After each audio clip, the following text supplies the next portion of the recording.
On this episode of the John 1911 podcast, Huggy Bear goes too far, RTI disappoints again, Connor likes the big girls, and screwing the pooch.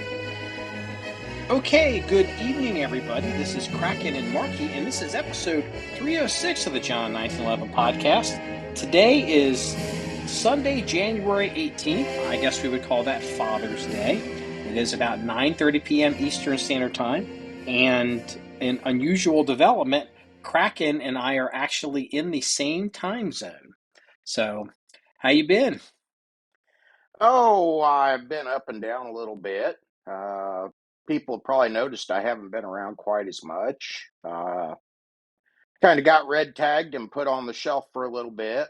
So had a few medical issues and recently changed careers, got completely out of one field and into another. So it's been a really interesting spring. Yeah, you've been quite busy, and we've definitely missed you on the Facebook page for sure. So, um, but we were talking about because you're currently in Indiana, so Hmm. you're one state over, and we were talking about traveling with guns, and it occurred to me I saw, and this isn't like something I was planning on talking about, but I saw it yesterday. They were talking about it. So I guess or organizations are using a version of a thermal camera to detect guns, people CCW guns. Have you heard of this? I have not heard of this. Yeah, so I saw it. I'll have to maybe dig up a video, but I heard just on the internet. I know that I guess they were saying. So what it does, you use a thermal camera. Like if you carry a gun on the body, a lot of times the gun will pick up the heat from your body. So what will happen is the shape of that gun will show up on a thermal camera, even if it's under your clothes. And so, and so what they've done is they've used basic algorithmic shape analysis to where the cameras pick up a shape and go, we might see a firearm, and then someone goes, hey, let me look at it live, and they're looking and be like, hey, guy in the gray shirt walking through the lobby, go get him. We think he's carrying a gun, and it's totally concealed. And I've heard rumors that I guess Disney has this system. I would imagine Kings Island, which is a park around here, might have it. And I've heard the Broadmoor possibly. Someone on the internet was saying the Broadmoor. Is that what it's called? The Broadmoor, the big fancy hotel in outside of Asheville. Yeah. Is that North Carolina? Is that yeah, the Broadmoor. Yeah, Yeah. Asheville, North Carolina. Yeah. Yeah, so and it's just like it's a little scary, It's like, okay, like, CCW coming in, checking in your room, and you're if they these cameras, they might start, kicking people out and ganking them for guns. And it was just like, Jesus, this is just Well, and there's some really intricate laws on carrying firearms in different states and hotels. One in particular I run across is even if you're transporting it, what would be considered legally interstate, unloaded, hard-sided, locked, non-concealable container. Uh, say so Maryland has no reciprocity with anybody else with a CCW permit. Obviously with interstate travel you can as long as you observe the proper manner of conveyance laws, you're fine to travel through Maryland. But let's say I have to stop and stay in a hotel in Maryland, uh, they can actually make it illegal for you to bring your firearm into the hotel loaded, unloaded, in any manner of conveyance whatsoever.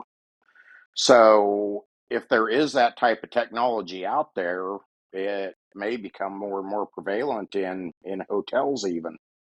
well. I had two ideas with this. The first one was, well, this would be an argument for off the body carry because the temperature of the gun wouldn't change.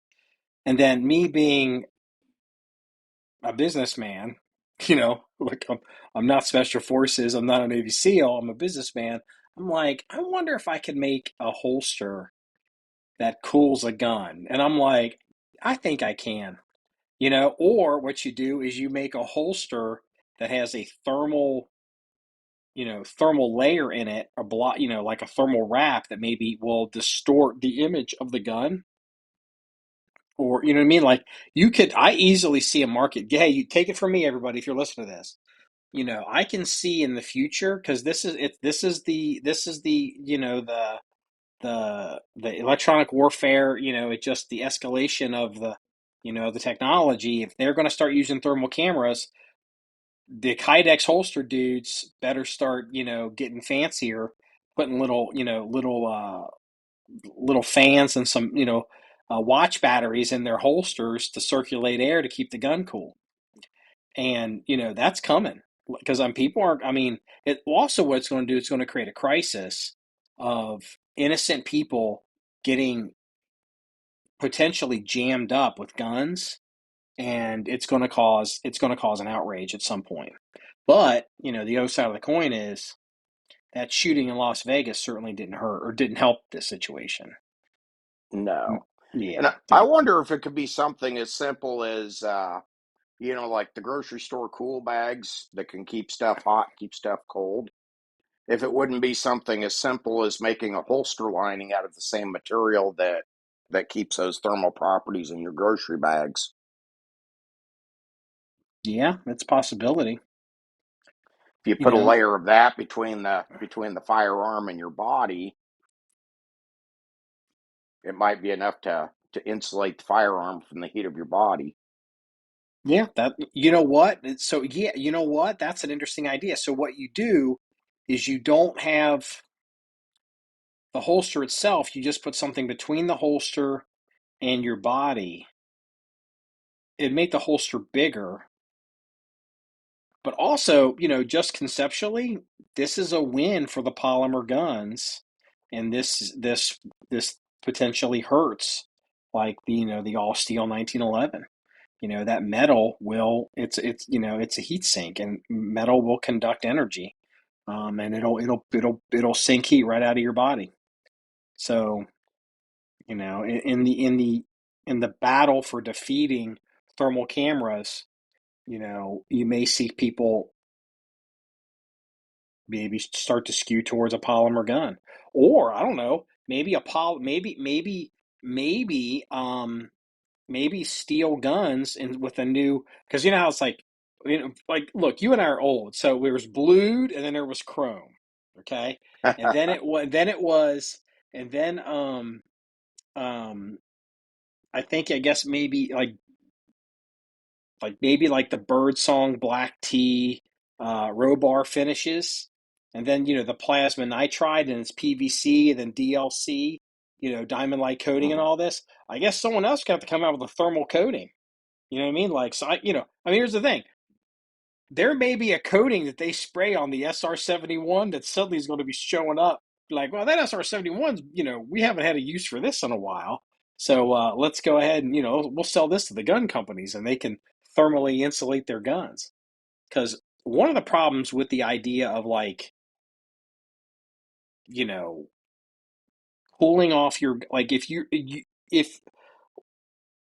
like, I'm carrying a gun right now, it's my body temperature pretty close. If I need to go into one of these thermal camera zones, even if I take like a cold pack and shove it, do something with it, I have to cool the gun down before I can go in. And most people typically don't stop to cool down their equipment to go in someplace. Like, oh, I can't go into this I can't go into this hotel for 10 minutes because I got to cool my gun down. You know what I mean? Well, Like, and it's then the question becomes: is the technology there to kind of reverse engineer that signature to where, if the background is 98.6 ish degrees, and all of a sudden you've got something firearm shaped that is, say 92 degrees, if it wouldn't trip that way. Oh yeah, yeah, and I mean, here's a fancy word: the delta between the two. It could be just something as simple as you tell the logic in the camera to to flag the operator if it's like the average person should be between 97 and know, 101 degrees, depending on, whether they're drinking like Bob Huggins or not. And, Mhm. and then it's like, why is there a 40-degree patch, if there's a 40-degree splotch in the crotch of this guy? You know what I mean? Like, what's 40 Yeah, degrees on this guy's body? It's like, it just be he just sees it sees a 60-degree change. And it's like, what, swing operator, check out the guy in the gray shirt walking to the lobby. So, yeah. There's just too yeah, big of a swing. too It's big kind of of a like swing. when we were about 14 and got cute and thought we were going to take a thermometer and show it to our mom and say, I have a fever. I can't go to school today. Translation, I didn't study for my history test. And your mom looks at the thermometer and says, no, we're going to the doctor. And all of a sudden, I don't know about that. And mom says, well, we probably should because your body temperature, according to the thermometer, is 153 degrees. Yeah, because somebody took a lighter and A was trying. little too long over the Bic lighter. Yeah, yeah. You and I had the same childhood. Oh my God. Yeah. Um. So, because did you hear? In your part of the country, because you live in Nebraska, do you know? Do you even know who Bob Huggins is? The Just vaguely. the basketball coach. So the reason Bob Huggins, for people that don't know, if you're west of the Mississippi, Bob Huggins, he started, well, I mean, how I knew him is he was the basketball coach of the University of Cincinnati and took them to the Final Four. And I was a student at UC at the time. And he had subsequently gone on, and long story really short, he's a fall down drunk. I mean, he's more than a fall down drunk. He's probably going to die from alcoholism. And he got run out of UC, some years ago because he was untouchable. But then they had to. It just was too much. Just his alcoholism and his behavior and the people he was recruiting. They used to call the Bearcats the jail cats. He'd recruit all these, like just like there, his players were arrested, pointing guns at people or doing, like not supposed to have guns under, all this stuff, like kids with felonies, and Yeah. it was just a mess. And they ran him off, and so he ended up at West Virginia. And so, well, actually, well, I'll tell this. Well, he ended up at West Virginia, and the reason, again, West Virginia being my ancestral home, my father went to West Virginia University. So, and Bob Huggins had gone to, he had played at West Virginia when he was a young person, and so he's kind of, West Virginia was like, yeah, we'll take this great basketball coach. And so, what had happened was that finally did him in was in Cincinnati. There was you know what? I got to be careful. So I have to make sure I don't transpose what the public knows versus what law enforcement knows. So anyway, Bob Huggins in the past in Cincinnati had gotten pulled over for drunk driving, and in this little small town outside of the city, they were like, "Holy fuck, it's Bob Huggins." we they took him home because I guess he lived not that far away, and they took him home. And the debate was how many times was he drunk, and like the police covered for him, or like he would show up at places and be like have a black eye, be like, Bob, why do you have a black eye? Be like, oh, I ran into a bathroom door last night, going to the bathroom in the dark. And it was just all these nonstop lies and issues. And this is all why he's in Cincinnati. And it turns out he was drunk, hitting on some man's wife at the riverfront club bar that everybody saw, and he got punched out. And so this all this stuff was going on. And so I guess he maybe got run out of Cincinnati in 2004, possibly. I could be misremembering. Let's say it's 2008. And so he got a DUI in Pittsburgh, I guess 2 nights ago. And he subsequently he's resigned because they were going to fire him. And it's like, okay, West Virginia's in Morgantown. he can probably fuck around in Morgantown and get covered. The school covers for him. The town covers for him. I'm certain the police cover. I mean, everybody has to cover for him because West Virginia, like he's all they got. And so he was in Pittsburgh, and what had happened was the police came across a car stuck in the middle of the road with a tire three quarters shredded, and they're like, it's an SUV, and they're like, "Hey, you okay?" He's like, "Yeah, I just, they're like, hey, can you move your car out of the road?" He's like, "Yeah," and like they realize he's drunk, and they're Pittsburgh, they're not Morgantown, West Virginia, so they hooked him up, and it's just like Bob, and the news is like Bob Huggins got a DUI in 2004. Bob Huggins got a DUI in 2023. Okay, like 19 years, or let's say it's for 2014. I don't remember when Bob Huggins was run out of town. But it's like nobody actually knows the situations with Bob Huggins.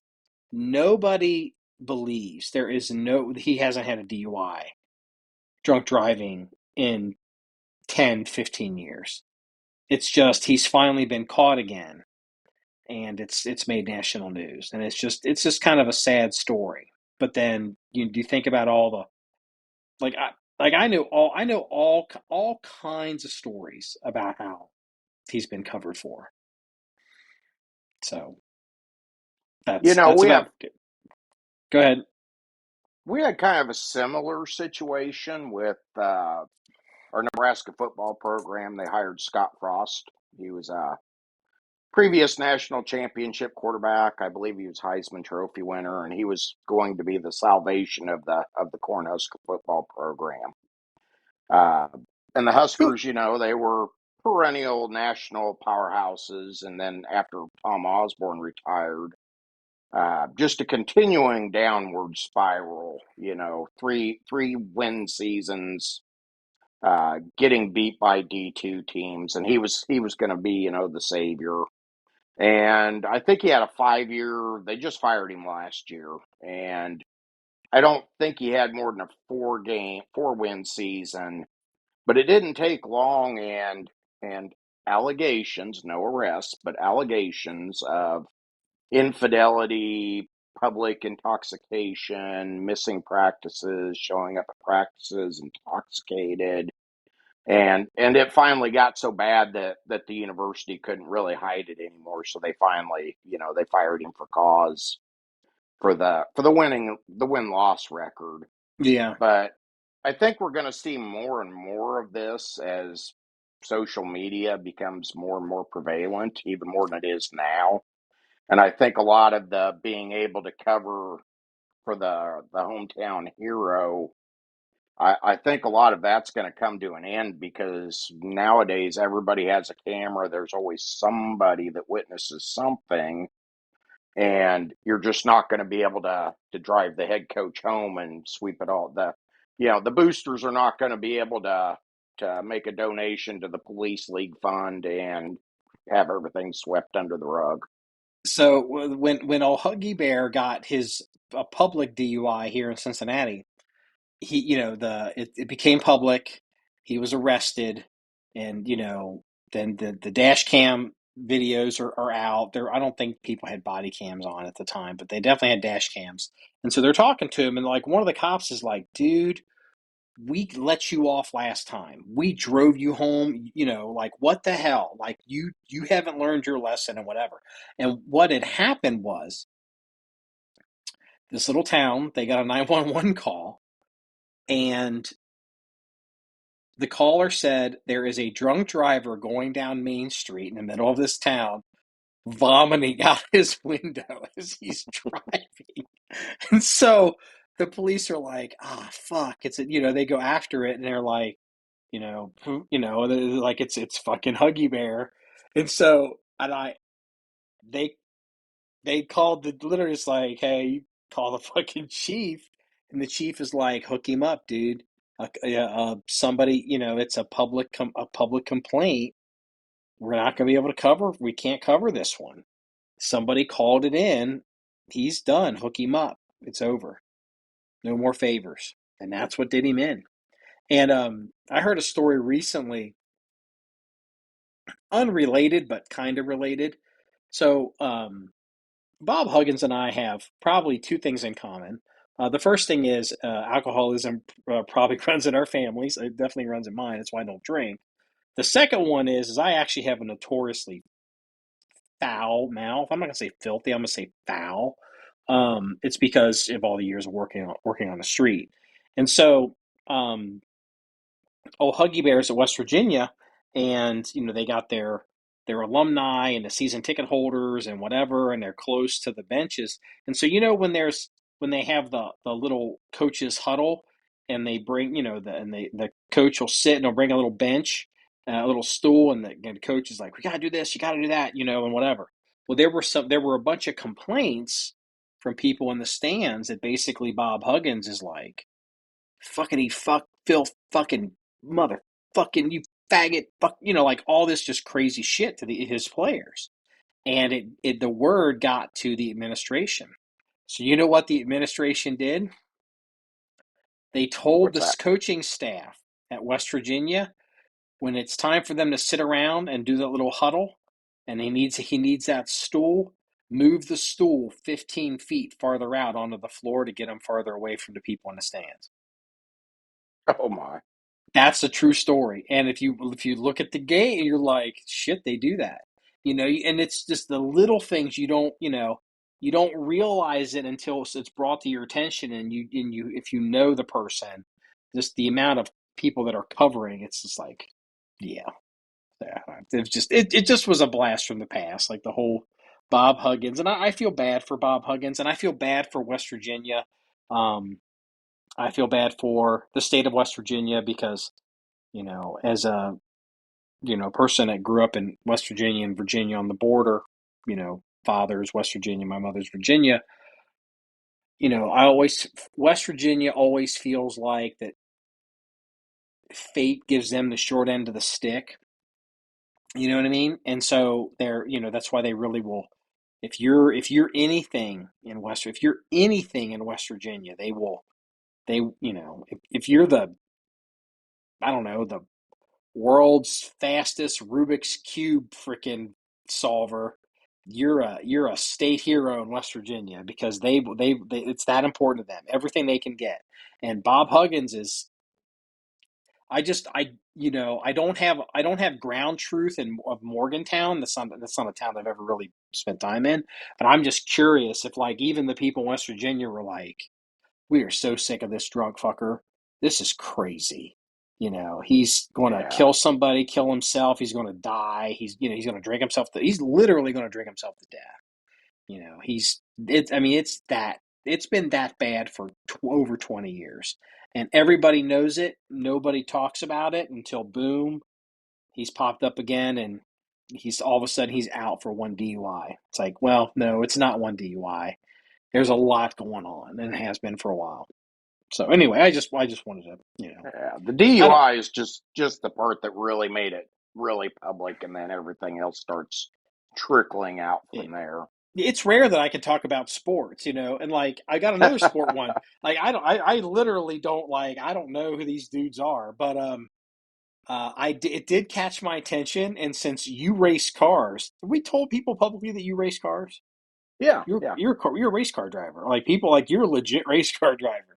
And Um, did you see they called it Garage 56? Is the program the NASCAR ran at Le Mans? Did you see that, or you've been so busy you may not have even seen that because I've you've been in training, I've been on the shelf for so long that I've even kind of fallen behind in a lot of my racing stuff. So dude? bring me up to They, speed real quick, and it might I jog my memory. no, this happened like within the past week or a couple days. The 24-hour Le Mans, or one of the Le Mans races, if it's the series, and you look at the field, and it's Peugeot and Mercedes, and you'll see some Ferrari stuff, and Ferrari teams. There's even there's a Porsche Penske team. There's other Mhm. Porsche, sorry. There's a Porsche, and then there's, like, then there'll be like individual teams, like there's literally a Porsche Penske team. So Penske's in it. But and and you see all these, European, Yeah. F1 type, not F1, I don't know what you call it. European like supercars, and they got to run for 24 hours.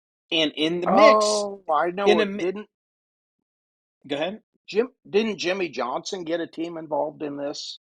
I don't know who it was, but and you watch it, and there's a freaking it's a Daytona 500 car on the track with these things, and I have to admit, it's to for me it is the most exciting thing I have seen in car racing since the Viper cleaned house in like 1998, the ACR Viper.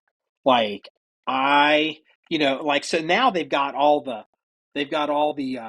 because you got the dash cams, and you got the cameras in the dash, you got the cameras in the operator's cabin. You got cameras on the bumpers, and so like you're literally seeing you're in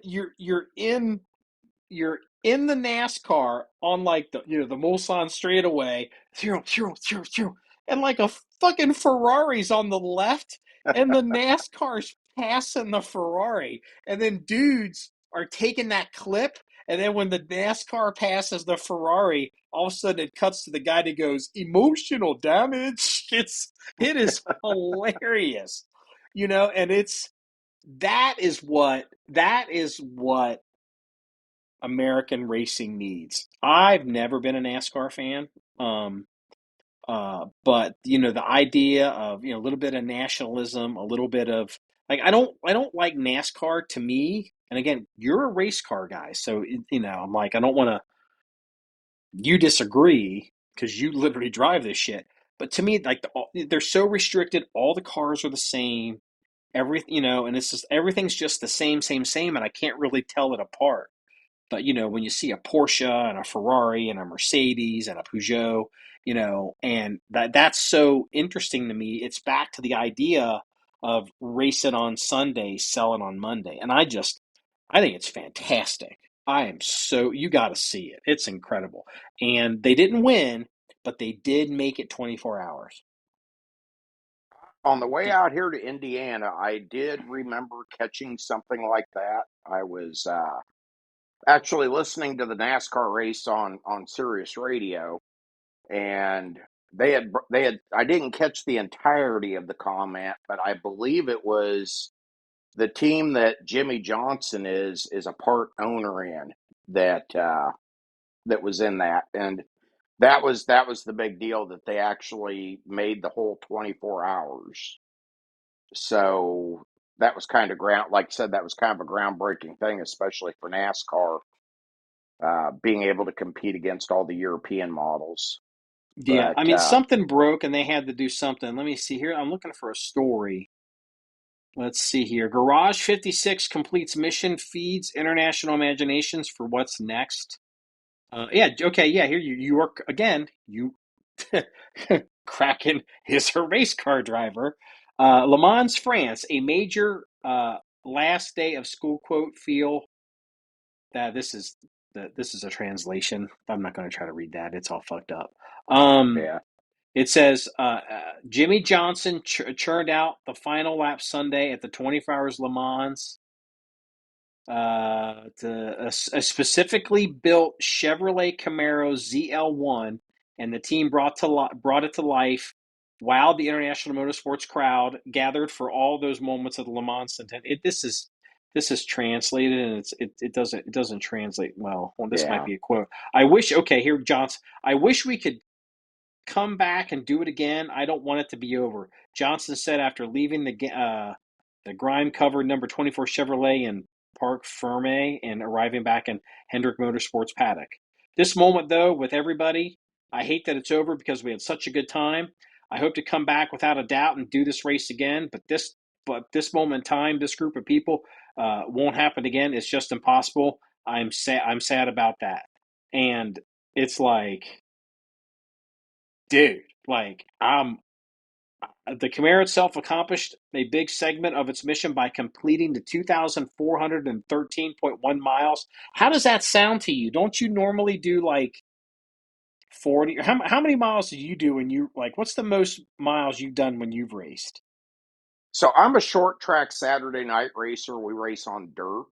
Mm-hmm. So a typical night would for me would be like say on a half mile track. I would run 2 to 3 30. hot laps. That's just shaking the car down. Mm-hmm. Then there would usually be a 10 to 12 lap heat race where they would take, 6 to 8 cars, and the top four would transfer to what's called the A feature, which is the big race at the end of the night. The people that didn't transfer out of the, say, 10 lap heat race would run a Mm-hmm. B feature where they would take like the top four out of that, and that would usually be, 12 to 15 cars. And And that's then at the end of about a 5 mile race. Yeah, and then at the end of the night, each class will run an A feature, and depending on the class of the car, depends upon how many laps. So, like in the modifieds, what I ran, we usually ran 20 to 25 lap feature races. The thing with our races is laps under caution do not count. So it's 25 green flag laps. So if there's a crash and it takes 6 laps to get the debris cleared and get the race restarted, those 6 laps don't count. Okay. Okay. So Okay. here's the thing, though. So it's not like driving 500 miles at Daytona at 200 mile an hour, but on a half mile dirt track, doing at the end of the straightaway, we're at about 95 to 100 mile an hour. And then you throw it into a corner and there's no grip because the track is dirt, and you turn it around 180 degrees and go back the other direction. On a 100-degree night in a triple layer fire suit, we don't have cool suits and all that fancy NASCAR tech. Mm-hmm. And then just the increase in the G forces, you've got to be, pretty good shape to run a 25, 30 lap race. And some of these big, they just had a big Lucas Oil late model race on dirt. You have one of the biggest dirt tracks in the world in Ohio, at Rossburg, Ohio, it's Eldora Speedway. They just ran a 100 lap feature. Uh, Really? so yeah. So I mean, you think these guys that are doing 500 miles at Daytona are in good shape. Do 100 laps on dirt and jump out of that car and see how you feel. It's people say race car drivers are not athletes. Those people have never been in a race car. Yeah. I'm pretty certain on the Le Mans they swap drivers because it's Yeah, just they do. 24 hours and it's 2,413 miles. Just finishing the race is an accomplishment. So, you know, and I've always wanted a Dodge Viper, and the blue with the white stripes. And I was looking at them Hmm. pretty hard before, like before COVID hit, and they were like $26,000. And now they're shooting up to 50 and 60 because everyone started buying these cars. Again, they're not rare, but the full ACR version with the Hmm. big wing is like the dream car for me. And there was one up at there's an exotic car dealer, used one, um, a little bit newer.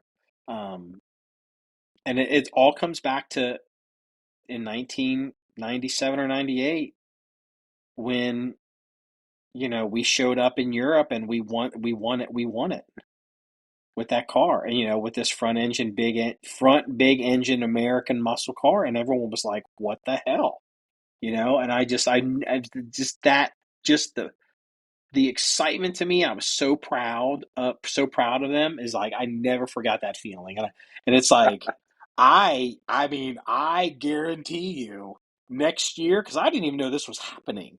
Um, I will follow this one next year. I'll be like, oh hell yeah, I'm watching. What's going on with Jim? What's going on with Jimmy? Are they still in it? They got good tires. Like what's going on? It's like I just love it. I'm not going to go on and on and on.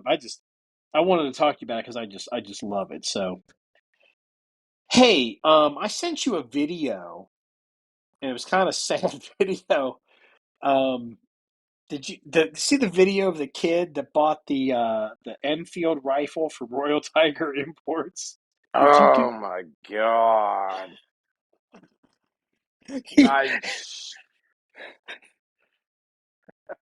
I, my hands still feel sticky from just watching the video. Like the wood on that thing, like it almost looked like it was rotting to me. Like it was dry rotted. So anyway, Royal Tiger Imports, they're the people that brought in a bunch of stuff from, I think it was Ethiopia, right? Yeah. And there's been some debate as to, not really debate, like it's got it's got a bad reputation because the guns are rough. A lot of them are rough. There's some pretty rare stuff in there, but it's not like it sat in some Warsaw block or NATO warehouse. Like it sat basically in a barn in Ethiopia, and it's like one of the ideas. Well, excuse me. One of the ideas is it's like, well, Royal Tiger Imports brought this in. I don't know, a year or two ago, maybe whatever it was, and it's like this is one of the last big piles of milsurp. You know what? I think we're gonna find a lot of shit come popping up in Ukraine now, but and it's like, well, if it's worth buying, how come Century never bought it? If it's worth buying, how come the other that group in Miami didn't buy it? And it's just like because I mean, Century knew that shit was there. They went and looked at it and they were like, "Oh hell, the fuck no! We're not bringing this shit in. It's freaking it's firewood." And And guys, that's pretty bad by century standards. I mean, seriously, yeah. It's not like, like that's the thing. It's becoming obvious. It's not like Royal Tiger Imports like stepped up and like there was a feeding frenzy and it's like, oh man, Royal Tiger Imports snatched that from the big guys. It's like it was the leftovers. And this kid, and we've talked about this subject before. This kid bought this P14, so it's an American made Enfield contract for the British. It's a P14 Enfield. And it's in 303 and he paid $500 for it. And this thing, it's not that this thing has a crack in the pistol grip in the stock. It's not that it is missing pieces to the rear sight. It's not that it's missing a barrel band. It's not that it's you know like it did have some rifling in it. It's not any of that. It's just the overall condition of this gun. You're just like, you could, in theory, possibly made the argument that you could have just broken this gun up for parts. Like, some people would be like, okay, I try to bring it back and fluff it, steam the stock and see what you can do. But man, this thing looks for $500. It was like, dude, this is trash. This isn't five hundred Yeah, dollars. it looks like one of those you buy three of them for $500 total to make one good one. Yeah, You yeah. talk about a ground up restoration.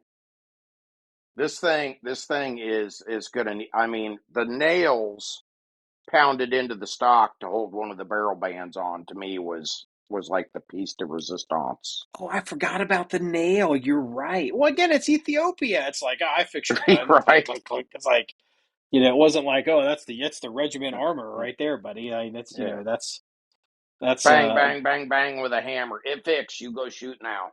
yeah. I mean, hey, it works, right? But it's just like, man, like some of the stuff that has come out of that importation is super interesting. It's because they have like the stuff that like they've got French stuff, they've got British stuff, they've got old British stuff, they've got old German stuff. They just like the what they got old American stuff. It's like they've got com block stuff. Like all these people or entities that ever interface with Ethiopia, all this shit ends up in this barn, and basically a mud barn with goats living on it, and some of it's incredible, but a lot of it is just I don't Yeah. know, like I don't know, like as if I had that as a business, I mean I couldn't I could not sell that for $500 and and even show my face on the internet, which I don't show my face on the internet anyway. But you know what I mean? Like I just couldn't like I couldn't look in the mirror and be like, I charge that guy $500 for that. It's just I don't know how people. I'm not saying Royal Tiger Imports is a bad company, but I don't swim in the Milsurp internet circles, but I would be surprised if they're all ready to just burn those guys to the ground. Like there's trouble coming. Trouble is coming Yeah. with And the with thing that these. surprised me is the guy that unboxed it, he was he was trying to be polite about it. Well, I wish it had these parts. I wish it had I wish it didn't have the crack. This thing is a total turd. There is not enough polish to make this turd anything that I would be willing to show anybody. And if I'd have got that and I would have unboxed it and I was doing an unboxing video, which is basically what it was, Mhm. I would have just rolled that thing back up and sent it back to them and wanted my money back. And I'm sure there was some type of screw you, no money back clause on it. But I wouldn't have aired the video. The gun is in that bad of a shape. I would have Well, just went, oh hell no, rolled it back up in the bubble wrap, do stuck it you? back in the box, and said, spend the like the guy said, spend another $200 for one that was in good shape from that other company. Well, wait a minute. I can't remember because you saw the video too. Like like you can go, NRA excellent, very good, good, fair, and like what were they calling it? Like, do you remember what art They what they were calling it B grade. B grade? And it's like, Supposed to oh be shootable, serviceable, uh, could have minor missing parts that doesn't, affect function. This thing is like, if that's B grade, I'd hate to see what lesser grades are. yeah, like that would normally I would call that a fair grade where it's like, oh, like the gun to me is a $200 gun if you want a project gun. Like if I needed that gun, if I wanted the P14 and enough of it was there, and I was like, you know what, we could do a project with that. Maybe fluff it up. You never know, it might shoot. Look at the barrel. Like, that's where you literally have to look down the barrel and be like, is there enough rifling here to even save this gun? Because I'm not going to rebarrel it, because I Yeah, want to shoot it. Like, it's a $200 gun. And the thing is, this guy, they showed it, they pulled it out of a box, and he's like, he didn't know what kind of barrel he's going to. I mean, it could have been a gutter pipe. You know what I mean? it Like, wasn't far from it. yeah, I mean, it had some rifling in it, but it was, I don't know. Like, I was just like, yeah, I tell you what, if you are out there and listen to the podcast and you are someone who's bought from RTI, Royal Tiger Imports, and you have good or bad, please send us some pictures or feedback or share your tales of woe at podcast at john1911.com. That's podcast at john1911.com because I wants to hear about it and we'll publish it too. We'll even do an article on it. Like if you've got a pretty gun that you got from them and you're like, man, this is dynamite, we'll do a story on it. If you got a gun that looks like it was the downspout to the goat pen in Ethiopia, we'll do a story on that one as well. So yeah, that was Yeah. just terrible. The the best way I can describe this gun is there's plenty of movie scenes out there where like the good guy is unarmed and he's getting ready to take on like 150 bad guys, and he goes to the local arms distributor and says, I need guns. And the guy says, I got guns. I fix you up. And you go back into a closet and you open the door, and they're all just giant turds that look like they've been, salvaged out of the river mud and haven't even had the river mud washed off. And the You guy's know, grinning because he knows you need the guns and you're going to buy them anyway. That's do what you this gun looks like. do you remember the movie? Is it Uncommon Valor with Gene Hackman when Yes. he was going to go rescue his son from the Yes. POW camp, and they were in Thailand or Laos, and they were buying guns, Yep. and so if you're listening to this, you've seen that movie. the guns that, they were like, old dusty guns and these old guns and everything, and they're going through them. The guns in the Gene Hackman Uncommon Valor movie are light years better than what this thing was that showed up from Royal Tiger. I mean, those guns, the guns in that Uncommon Valor movie, in that scene, those look like factory new guns compared to what this thing is. Oh, by It's far. yeah, it's horrendous, and I don't even know how this company. I don't even know. Like, I don't know. Maybe they got trouble. Like, I mean, like maybe maybe the first 20% of the shipping container is good and the rest of it's shit, and they're like, we gotta sell this down to make our money. Like, we can't. They're like, we can't break this up for parts. Like, I'm curious what their financial situation's like or what their business model's like. I mean, look, you can sell anything once, you know. I'm like, okay, sell the whole shipping container. You got out of it, got your money, you made money on it. Does it do you any good if no one ever buys from you ever again? You know what I mean? As a Yeah, business? yep. It gets back to that old saying: you can shear a sheep over and over again, but you can only skin them once. Yeah. Yeah, if you bought one of these, you got skinned, hung upside down, and bled out. It was that big of a that. It's just that big of a turd. Yeah. So maybe I'll have to, get on there and take a look. So, um, you haven't been shooting much. You haven't because we were hoping that you were going to come in town and we were going to shoot that. I was going to get a chance to shoot that Ed Brown rifle, and so you haven't even been shooting or anything because you've been so busy working, right? Well, between working and being red tagged on the shelf, you get to a certain point in life, human beings are kind of like cars.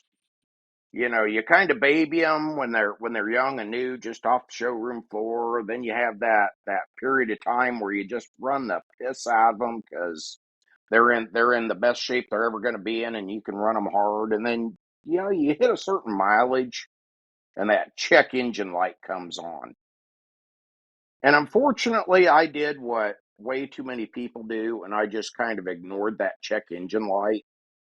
So something that could have been taken care of rather easily if I would have just followed doctor's instructions and done a little routine maintenance turned into a pretty big deal. So, two surgeries later, and I'm back on the mend now, but because I didn't pay attention to that check engine light when it came on, I pretty much lost all of the spring of 2023. So, for those of you Yeah. listening out there, when that check engine light comes on, don't ignore it. Go into the doctor, get it checked out. If it's nothing, it's nothing.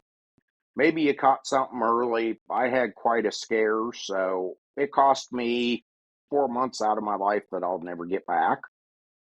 Hopefully, I Yeah. can make that up next year, but it's just This a cautionary tale to the listeners. Pay attention to your body and take care of it. You only get one. So let me tell a story to the listener without telling too much. So you and I are communicating. Your wife is driving. You're heading in to the hospital, and you're going to what I would imagine is your level one trauma center hospital, not your local one. That's so you had to drive quite a bit. Exactly. And you're in transit, and you tell me how long it's going to be, and I'm like, okay, and we're I mean, obviously, you talking to me isn't the most important thing at that moment. But at one point, you said, "Well, if we get to a certain position, I'll just schedule a life support intercept, and that's where you have the ambulance race to meet you." And I was like, Yeah. "Holy fuck!" Because you're like LSI it or whatever the term was you used, and I was like, Yeah. I hadn't heard that ALS term intercept, or ALS, advanced ALS life inter support. yeah, advanced life support. I hadn't heard that term. I haven't heard that term in a decade. I was like, oh shit. That scared me. I was like, fuck. So Yeah, my doctor was not really impressed with my decision making abilities when it came to having the wife drive me. But if I would have called a local ambulance, they would have taken me to the local hospital. They would have basically done an IV stick, started hydrating me, and prepped me for transfer to the hospital I was going to anyway. So it cut probably 2 to 3 hours off my transport time to get to where I needed to go to where they could get me fixed up. So loaded up in the car and told the wife to hammer down and explained to her how an ALS intercept worked. And if I felt like I was getting to the spot where I needed one, I could make one phone call and they would take care of the rest. But fortunately, we made it in time. So, probably saved you $14,000 because again, as a businessman, I was reading a story a couple months ago, and they were talking about life flight helicopters. And I've dealt with some life flight helicopters, like where I used to work. We would, like we always had to have, like if somebody got shot or injured on property, we would always had to have a landing zone, and so once or twice a year we would have a life flight come in just to practice. And so then we would do a mock, CAS evac and whatever. So, dealing with them and all that. And this was a private life flight, but we had coordinates on with the level one trauma center and all that. But you look at their businesses and you realize most life flight helicopters, like 70, was it a high 70 or 80% of their money doesn't come from life flighting people from the scene of the accident to the hospital. Most of the money is from life flighting from a level two, from a sub level medical facility to the level one centers or to a specialist center. It's hospital to hospital to hospitals where all the money's at. oh, And absolutely. yeah. And if they had fired up the chopper, that'd have been, I don't know, could have been. It would have been borderline if I would have needed medevac that way. Now, where I live, we probably have a higher ratio of scene to trauma center medevacs, just simply because the way our ground is laid out, it's easy to set up landing zones. We don't have urban considerations. You just block the highway off and land the bird right on the highway. So I've actually been involved with a lot of them. Uh, so it's a little different where I'm from, but they're used a lot simply because ground transport takes a long time to set up and then just the time factor of ground transport. Yeah. Yeah. Well, I mean, is there anything else you want? I mean, we were kind of catching up. I'm glad you're kind of back online, and I'm hoping to do a lot more pods with you and do some more stuff with you. So, I mean, do you want to talk about anything heavy? Do you want to talk about like the freaking Joe Biden can't finish a sentence, or Tucker Carlson can't seem to hold a job, or I don't know, or um, Donald Trump can't seem to keep a secret. I mean, I don't know. You know, Is there anything left on those dead horses to beat? yeah, I didn't know. I mean, well, I'll tell you what. I Uh, tell you what I thought was interesting. And I sent you a thing on it too, and I thought it was worth discussing. So apparently, the people that are around Tucker Carlson, and it's a small group, have been trying for weeks to get on the Joe Rogan podcast. And apparently the word is Joe Rogan is simply ignoring him and not taking the calls. Do you have an opinion on that? I have a couple of different opinions. Uh, Mm-hmm. I don't know if I could see where that could be hype, just so when they put the deal together, it increases viewership. I could see Tucker trying to squeeze money out of him to do it, and they can't agree, because they're not going to work details out amongst themselves. So maybe they're not coming to an agreement on money. Uh, I don't maybe does maybe Joe Rogan, do they get these people get paid to appear on Joe Rogan? I'm not aware of that. Well, maybe that's the hang up there is Tucker saying, "Hey, this has got to be worth some money because you're gonna probably get X number increase in listeners for that podcast." In Tucker's mind, he's the hottest thing in America right now. So maybe there's some type of contractual hang up they can't meet on. I think it could simply be he's just toxic enough that Joe Rogan doesn't want anything to do with him. He doesn't need him. That's more the area that I'm leaning towards. Not that, I mean, again, not that I'm saying that Tucker Carlson is toxic. He has said some toxic things lately. But Joe Rogan's received quite a bit of blowback on some stuff. And if you look at Joe Rogan, I actually was like, how long's Joe Rogan been with Spotify?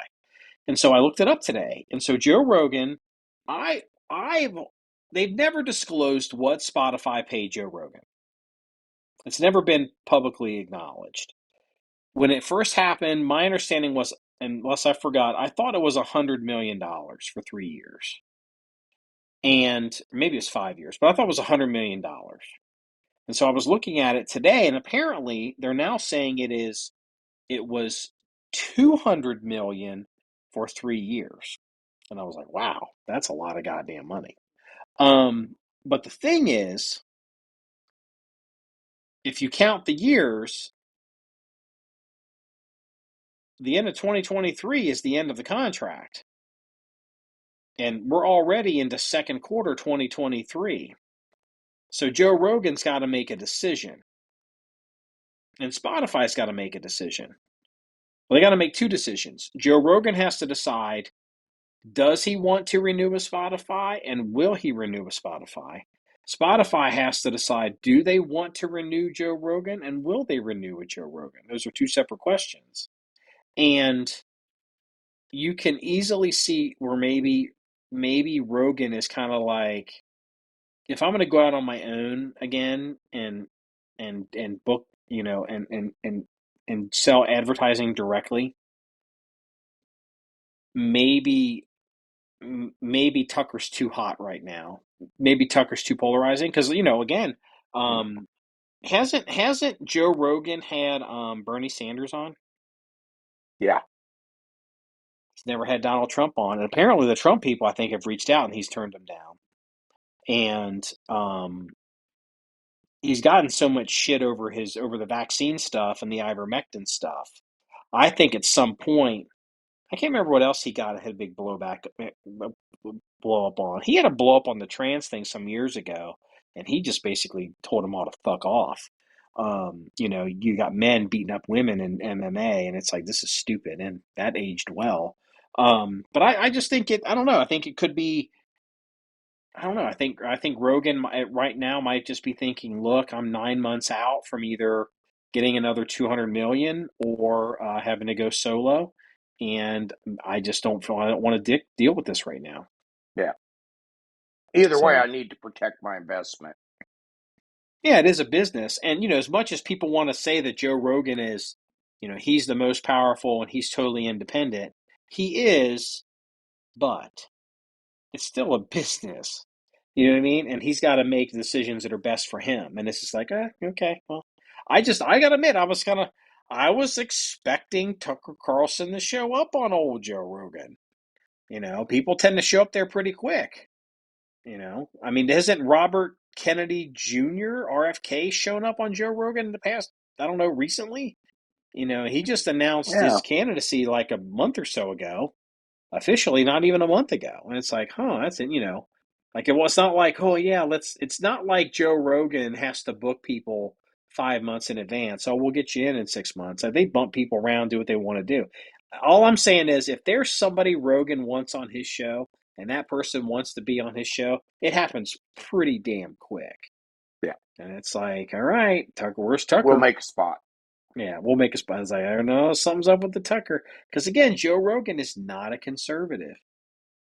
He is not a conservative, and Joe Rogan does not like, as much as he pretends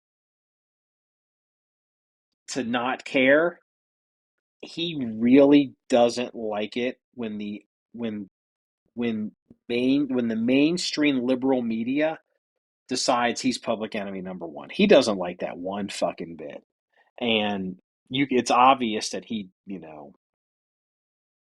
I mean, he said Joe Patrick Rogan Murray. likes Joe Rogan.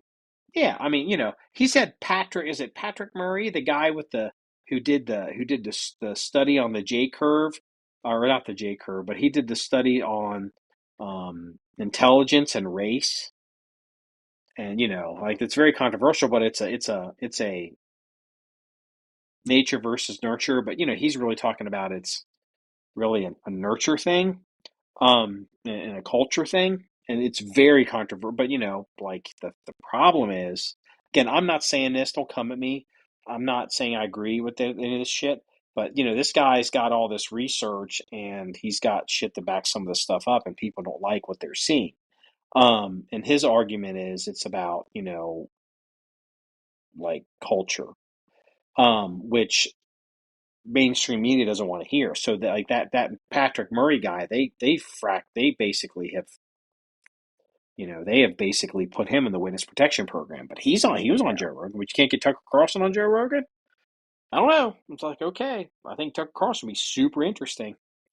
It'd be super, super, super. I mean, it would be super interesting to hear about the lawsuit and the discovery and the commentary inside the Fox News building and the text messages between. I mean, it would be, but I guess Joe Rogan didn't want to have it. It's okay. All right, I Yeah. guess you're gonna keep Well, talking about aliens and the pyramids. and we don't know what negotiations have went on behind the scenes. I mean, the public spiel right now is Rogan won't take his calls. Well, Rogan's got minions to take calls. So they may have already even had the discussion. Well, what can you bring to the table, Tucker? Well, legally, my lawyer says I can't talk about this and this and this and this. Well, what the fuck can you talk about then? Come back, You, come back when you can say something. you know what? Maybe they've just decided it's not going to be good. They don't want to Rachel Maddow with the tax records type of show. Do you know what? That's a very, very smart analysis. Because the reality is, Tucker Carlson, for as much as he wants to be on Joe Rogan, that would be about Tucker Carlson promoting Tucker Carlson and his new internet Twitter TV show, not about telling what's going on. And it very well could be that the story that we're getting is that Tucker Carlson's spin, as opposed to Joe Rogan's like, fuck you, bitch. If you're going to come to the club, you're going to get, if you're going to come to the strip club, you get naked. Like, we're going to Yep. see it all, or you're not. This isn't the pasty bar. This is the full nude bar. And if you're not going to come here and drop the drawers, you're not coming into the Joe Rogan strip club. Like, you know what? Yeah. Because yeah, you're 100% right. Well, I'm let's break surprised. it I'm like, down. I yeah. mean, if I'm Tucker Carlson and you are my lawyer, and I say I want to go on the Joe Rogan podcast and tell my side of the story, and this is a private conversation, so we can speak by big boy rules, and you're my attorney, what would you tell me? Shut the fuck up. Don't fucking say a word to Yeah. anybody. Yeah, the lawyers. They say this is the way they really say it. Shut the The fuck up. fuck up. hmm Yep. Don't yeah. Shut the fuck up. That's what they. If Yeah. you're paying the lawyer the felony retainer fee, and you pay that fee, the first thing that lawyer tells you is shut the fuck up. Yep. Well, just like the guy on the subway that was involved in that lethal force encounter. He's out making statements and stuff. You can't tell me that his attorneys aren't screaming at the TV watching this interview, yelling, "Shut the fuck up." That's that. Like we've said this on pod before, and this people get ups. People get one of the problems that I think people get into is it's the sports team jersey waving of politics, and then you get into the idea of the other side is evil, and so I can justify saying or doing anything I want about the other side, and so you know like, look, and this is what I tell my Democratic friends: Hillary Clinton lost in 2016. You know what? The world didn't come to an end. Then I tell my Republican friends, Donald Trump lost in 2020, and the world didn't come to an end. Now, I don't know what's going to happen with old Joe Biden. I still think, statistically speaking, Kamala Harris is going to be the next. She's going to be the 47th president of the United States. She may only be president for a few months, but statistically speaking, if you just pure math, you know, I mean, whatever's going to happen is going to happen. But my point is, people get so wrapped up in who's president that they forget about the important stuff. And I'm not talking about the important stuff like, oh, it's Father's Day and family and ethics and church and morals. I'm like, no, no, no, no, no, no, no. I'm talking about who's your mayor, who's your sheriff, who's your county prosecutor, who are your judge executives or county commissioners. Mhm. Because the reality is, those people will fuck your life up. Those people will fuck your city up. Those people will destroy your crime rates. Those people will destroy your property values. Those people will destroy your tax base.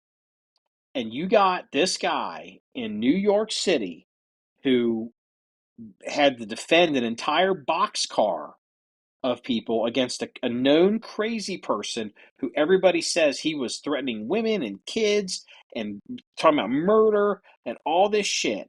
But the guy that saved him, he's the fucking criminal. It's like, all right. Yep. It's like, no matter what happens, if you lived in New York City or you lived in a county and you're not crazy, why the fuck are you still living there? Like, you got to get out. You either got to change or you got to go. You got to change, get the people elected, or man, if that's what it's coming down to, the people, the heroes of your community that will defend themselves, they become the public villain. It's like, okay, like that's where you live. Doesn't matter. Donald, Joe Biden. Most of those people are Democrats. Joe Biden's president. Your city's still fucked up. When Donald Trump was president, your city was just as fucked up because neither one of them makes any damn difference as to what happens with your prosecutor and your police chief and your politicians in your city. Those people are wrecking your city. And that story of that guy getting railroaded, or at least not be given the benefit of the doubt, like, okay, let's have a trial. Let's not try to make him out to be Bernard Getz, who no one knows who that is. Yeah, It's you like, have to be okay, our age to get that one. yeah, it was a vigilante shooting. Think Bernie Getz. Kind of think of Charles Bronson Death Wish, but for real. Yep, um, pretty much. yeah, pretty much. Yeah, that's a reach. Wow, Charles Bronson and Bernie Getz. Like, wow, dude, I'm really reaching. Um, old You're guys showing your talking, age. showing my age. Yeah, and but it's like, man, I mean, if I lived, if I have a family and kids, it's just, man, I'd be like, we gotta get the hell out of here. Like, I mean, even if I lived in the city, I'd be like, well, we got to move to Albany or something, or we got to move to Connecticut, or we got to move to out in Long Island or something. Like, I mean, who could live in some place where your elected officials are that immoral? Well, and here's the problem with that is there's a couple of things at work. The old saying, you get the government you deserve. So if you keep voting shitbags in, you have to expect shitbag results. The people that have the means to get out, most of them have already figured this out and have either gotten out or in the process of figuring out how to get out of New York City. That leaves the people who don't have the means or the knowledge or the wherewithal to get out. And Hmm. unfortunately, those are the people that buy into a lot of false promises and false hopes by politicians. They've had generations of government policy that does not work in New York City. So any change in policy could be deemed by these people as something positive. So, bail reform, decriminalizing a lot of acts. I think the reason why those type of prosecutors get voted in is, number one, they get the budget to be able to advertise. But it just turns into, well, nothing else has worked, so let's try cashless bail, and that'll help with the crime rate, keeping the downtrodden out of jail and feeling like there's no way out for them, and they'll change their ways. I mean, whatever the theory is behind it, obviously it doesn't work, and obviously, in my opinion, it's an idiotic idea. But as stupid as it sounds to me, it's an idea, so I could see where people that feel like they have no hope could buy into something as ludicrous as bail reform because they don't have any other options. Well, yeah, because you get wrapped into the whole illogical logic, 2 plus 2 is 5 argument that I guess now suddenly everyone's realizing with the one of the Tate boys talking about it. But Yeah. like to be fair, the 70s and the 80s in major cities in the United States was horrendous. Oh, yeah. And then we had and Joe Biden is president now, and like people were talking about the crime bill and like Joe Biden crime bill, like Joe Biden incarcerated all these people. But the reality is, what happened was when we started really cracking down on crime in this country, and old guys like us know this, we saw this happen. Like this, like police, people don't realize, like talking like all the violence and with the shootings and the police officers and like, why does this keep happening, dude? You should have seen the world in the 70s and the 80s. You wouldn't have believed how bad it was. It was worse than it is now. But the thing was, when we started cracking down on crime as a society, a lot of these cities became very livable. New York became this, like, that's Rudy Giuliani became mayor of New York before Rudy Giuliani started, coloring his hair with shoe polish. Rudy Giuliani was the guy that came in and was like, this is bullshit. If you're a vagrant, you're going to be off the streets. If you're a career criminal, we're going to hunt your ass down. And they used data analytics, and they looked at zones, and they targeted criminals, and they targeted spikes in crime, and they just ran all this stuff down. And then, in pop culture, and even if you're not someone that follows law enforcement, understands the sociological implications of various types of policing strategies, you used to see things like TV shows like Sex and the City, and this image of, like, young single girls living in New York and dating, and it's becoming a hellscape, now. And like, you can't run those kind of, even those TV shows, because the reality of life in these cities has gotten so out of control, because a lot of these libs and a lot of young liberals, and again, they're not Satan, but it's like the girl from New York, what's her the one that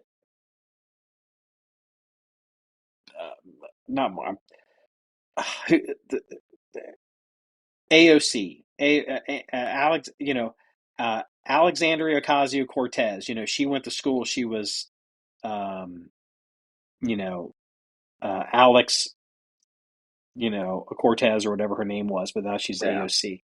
And she grew up at a time when things were good when she was young. And so she needed something to focus on, because there always has to be injustice. So you have to try to, because things are, she's told things are terrible because she comes from the side of grievance, political side of grievance. And so she doesn't realize that a lot of liberal policies, you can ruin a good thing. You can ruin a city. You can ruin an economy. You can ruin a county. You can ruin a business. You can ruin an economic plan. And these people, they're like, well, let's just, things are so good, we can afford to do this, or we can afford to do that, and we come with these crazy ideas like cashless bail. It's like, well, yeah, because we're just trying to make everybody, it all feels good, and it's not based in logic because they think the good times are going to last forever. It reminds me of like a small child, like a 12-year-old that lives in her parents' house, and parents have a budget and they have to pay the bills, they have to pay the mortgage. If you gave the money to a 12-year-old, they'd lose the house and wreck everything because they just, oh, we have plenty of money. Let's go Hmm. buy carnival, let's go buy toys, and let's go do this, and let's go do that. You know, they're so immature they don't realize that they can wreck where they live. And I look at a lot of these liberals, they're not Satan. I don't think AOC is the devil. She's just ill-informed, mal-educated, and this disease has permeated in these cities. And the thing is, because you're talking about getting out, if you can afford to get out, a lot of problem. If you're not one of the first people to get out, and the worm turns, and people, it's like if you have a house in New York City, it's Sex in the City time, and you're seeing it turn, but the world still thinks it's sexy time in New York City. You can get top dollar for your house because people are like, "Ooh, I want to be like that girl in Sex in the City. I'm gonna go I'll buy your apartment in New York and in Manhattan." And but once you're in a market like you are now, stuff isn't selling, and the values come down. If you had sold 3 years ago or 4 years ago before COVID, I guess. Like, I mean, the prices, Hmm. what I mean? Like, and a lot of people can't take those kinds of hits. There's the economics of people that they get buried because if you're not out early, if you're not, hey, Ricky Bobby said, if you're not first, you're last. And in economics, unfortunately, money's fungible. If you're not first, you're last. You want top dollar, you got to be first. Yeah.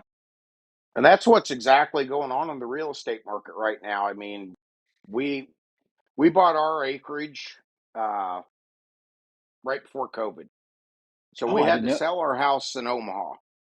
We put it on the market on a Thursday, had an open house on a Sunday, and had a bidding war Sunday night. Wound up getting 35, 40 grand over ask, 10-day close cash, no Dang. contingencies. Eat your heart out, That's Florida. that same house right now, if it was to go on the market today, the comparables in that subdivision are sitting 45, 60 days now, and Ooh. bringing less than the comparables were when I sold in 2019 if you can get financed. That means there's probably people who, if they put 20% down, but they paid, if they paid 12% to, higher than what maybe they should have, or 15, and now the market's down 15%, they're underwater. Yeah, it's Yeah. it's just like that person that has to have a new car every 2 years. They keep rolling over their negative equity, and now all of a sudden, there's no more 0% for 72 months. So the last car we bought, it was brand new. And we paid 3.4 for 72, but we also rolled $20,000 worth of negative equity over. And now the interest rates have went up. Gas is high, so that King Ranch crew cab pickup to take the kids to soccer practice that was cool 4 years ago. We can't give that some bitch away now because Yeah. we're so far upside down. We'd have a $1,500 a month payment on a $30,000 car. Yeah. I mean, the first clue that Real there's a pro. estate's the same way. Yeah, the first clue in that scenario was the financing a car for 72 months. But I was like, I didn't want to say that. I was like, dude, 72 months? Stop it. Don't do that. If you need 72 months, unless you have some serious business reason that makes sense, no. Uh-uh. Mm-mm. That is that's poverty. That's poverty financing right there in most cases. because you're just getting hammered. Yeah, you'll never 72. be unless you put a bunch of money down, in which case you probably don't need 72 months, or a bunch of equity, in which case again you probably don't need 72 months. You will never be on the right side of that vehicle. Yeah, I remember when I was shopping for tractors, and it was like, ooh, let's talk about financing because they don't know who I am, and like, they think I'm a farmer, and like it was like right off the bat, it was they had a bunch of 0% finance, and I'm like, really? Like it's like 0% for 60 months, zero for 60. And I'm like, really? And then it was, or we can do so many points for 72, or so many points for 84, and I think there was a 96 month, and I was like, I literally like 84 months, what? I Dude, mean, when I bought my Coyote, it was they had a 0% for 120, 10 years. no, I am not shitting you. You could buy a $34,000 Coyote tractor when I bought mine at 0% for 10 years. I mean, Boats, dude, boats, and all of that stuff are the same way. You can go buy a $35,000 tracker boat, and usually you can't get it for 0%. But if you've got good credit, you can get in there. And I'm going back to 2018 when I bought mine. You could get 3 points on your money, but get it stretched out to 10 years on a boat, wow, boat is like, a $35,000 boat. yeah. I And mean, if again, you need 10 years to pay off $35,000 boat, you probably shouldn't be boating. just buy a used boat. Well, that's even worse because then you wind up you're buying somebody else's junk with all their problems that they're selling it because they can't afford to fix it, and you're See, paying double your points on your money. I'm obviously not a boat person, and I'd be like, well, don't finance it. Just buy a used boat because they don't hold their value. And the thing is, it's like, well, if it's a used boat, does it float? It hasn't sunk, so But again, you're a guy. Again, you race cars and you go in fishing tournaments, so you know quite a bit about boats. So You know what boat stands for, right? I always heard it was bust out another thousand. That's almost literally if you are not on top of your maintenance, and you've got if you've got much of a boat at all. I mean, if you're just running a little 16-foot John boat with a little bolt-on 25 horse tiller drive, yeah, you can peanut butter a lot of that stuff together. But if you've got electronics and live wells and the new fuel injection, computer control, variable valve timing motors, there is always something you're fixing. Every spring you get that thing out, even if you do all your maintenance like you're supposed to. You just assume every spring when you bust that boat out the first time, it's going to have to go in the shop. So if you have a Hmm. big fishing trip planned for April 1st, you take that thing out March 1st. So you've got plenty of time to get it in the shop and spend a couple of grand for whatever is not working right every spring. Damn. It's always something with a boat. Boats, you're better off to go get a mistress. It's cheaper in the long run. Dude, it's Father's Day. Hey, I'm just telling the truth. What does Daddy want for Father's Day? Well, My apparently not a boat. A my boat's not going to cut my it. ex-wife told me one time I should go get a mistress. It'd be cheaper than a boat. Oh, Might be why she's an ex-wife too, but yeah, yeah, yeah, yep, yep. she was not horribly serious, but it's like, oh yeah, here's another $1,800 boat repair bill. Haven't Speaking even of had it out this year yet. speaking of ex-wives, how long until Conor McGregor ends up divorced? Have you heard about that?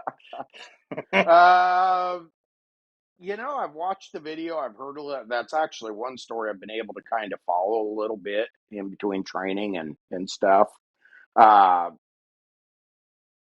this goes down the rabbit hole a bit for me.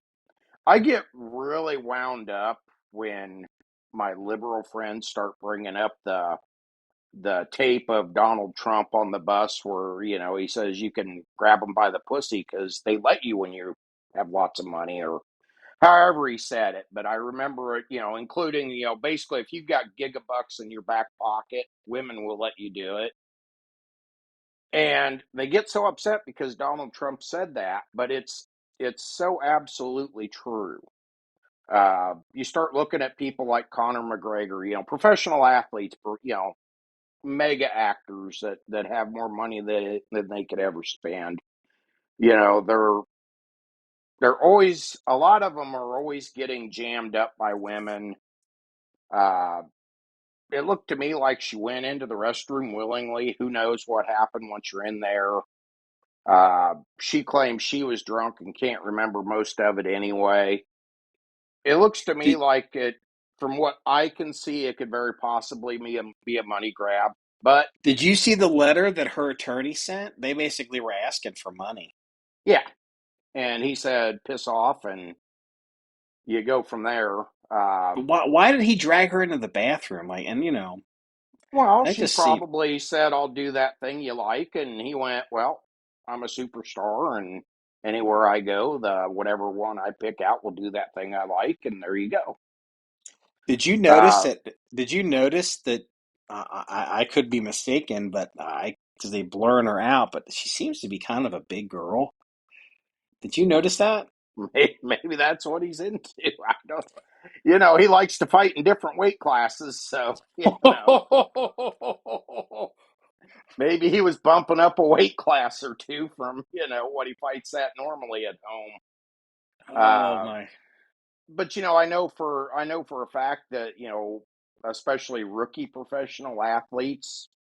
I don't particularly watch professional football, but I like that HBO series Training Camp, I've heard where of it. they basically they embed with a team for all of the preseason training camp, and they chronicle what rookies make it, what rookies get cut, how much work they put in, how much studying they do, all of that. Mm-hmm. And I remember way back, it was like season 2 or 3, and it was a mandatory meeting of, I don't even remember which team it was, but it was a mandatory meeting of all the rookies and all of the players that were new to that team for that year. And the whole crux of the class was, you have a whole bunch of money in your back pocket. You have a whole bunch of notoriety. When you go to the clubs, when you go to parties, when you're out and about, women will recognize you. Keep it in your pants because it will cost you everything that you have, and it will cost you your career. Yeah. So they Basically, go. they're saying if you have gigabucks in your back pocket, you can grab them by the pussy and they will let you. Now, that's not a blanket statement. Not every woman is like that, but society wise, it holds true a lot of the time. So Mm-hmm. one of the things are just real quick on this. One of the things that really strikes me, if you ever watch Keanu Reeves when he is taking pictures with fans, He uh, doesn't. He doesn't put his arms around them.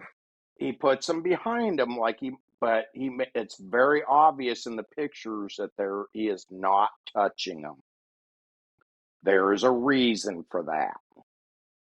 Yep. Can't can't get accused of something if there's evidence you didn't do it. Mm-hmm. So for Because you can somebody take like a photo. Connor, You can take a photograph out of context. exactly, and that may be what this is with Conor McGregor. Who Dude, knows? for Because all it's we know, behind closed doors. For all we know, Conor McGregor was so shit faced. He was like, if I try to wipe my ass, I'm gonna end up in the toilet. Could you come in the bathroom and wipe my ass for me? Hmm. Like for all we know, he's like she's like a home health aide, trying to Yeah. keep his drunk ass clean. And Yep.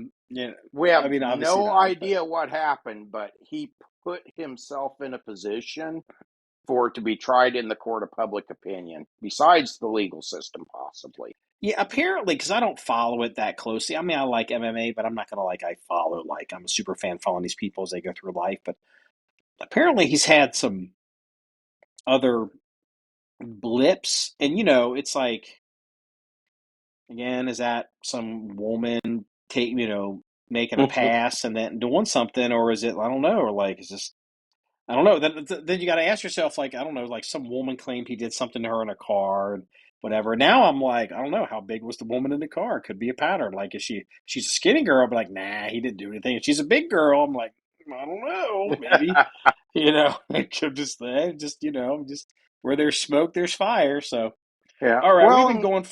yeah. Go ahead. No, we've been going for a Well, one while. thing I with wanted. MMA fighters Yeah, is a lot of them have a very checkered past.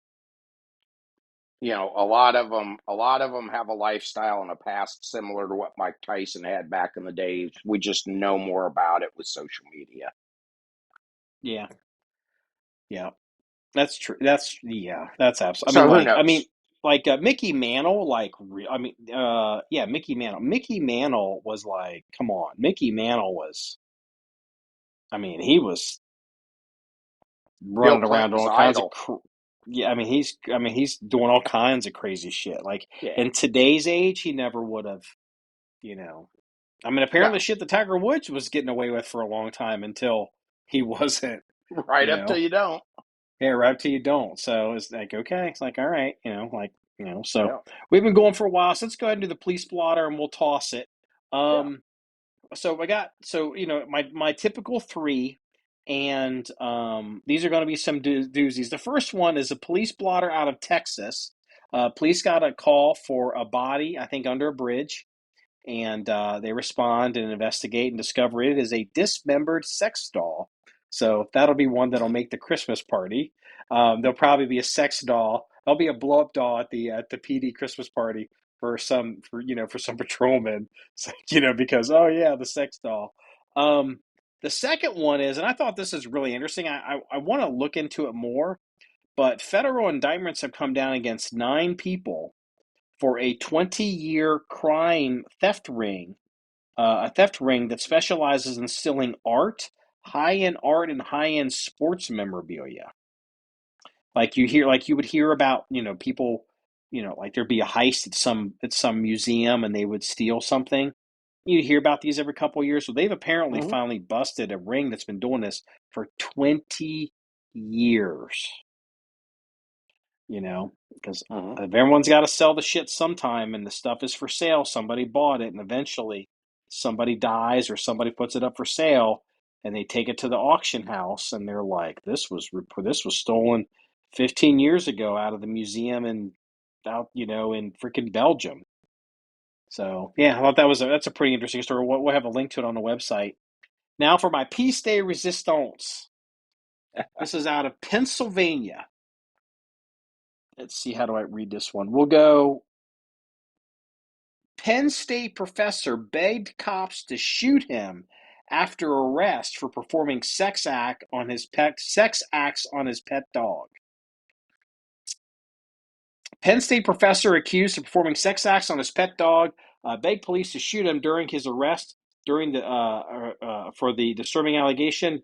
Timas Matsoukas, looks like it's a Greek name, 64, was allegedly caught in the act on surveillance cameras, probably thermal, by the bathrooms. Of course, it's the bathrooms at the Rock State Forest. What the hell? State Forest is called Rock Rock. Is that where Bam Bam lives? Wearing a mask while half naked, except for socks and shoes. After police tracked him down and showed up at his doorstep, Masukas allegedly became visibly nervous before telling officers, "What do I have to do to get you to shoot me? I need to die." And it's like, it's definitely debatable.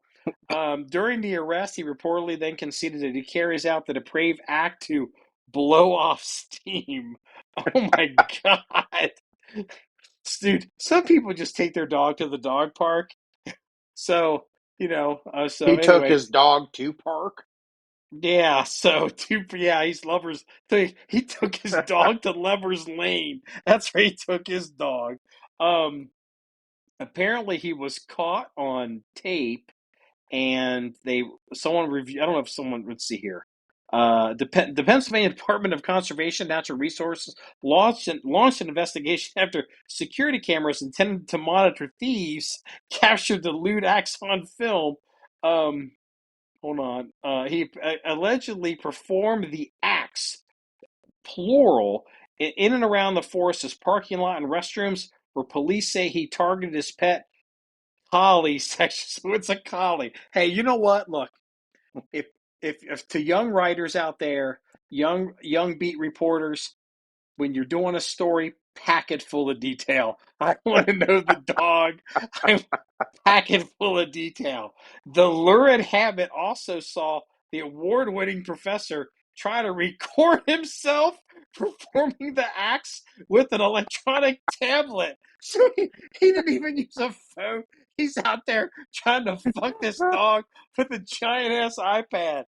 Oh my God. He's recording himself. What does he Oh care? my God. Okay, and according to the affidavit, Masukas could be seen in the surveillance footage. I will stop reading if the words get really bad, everybody.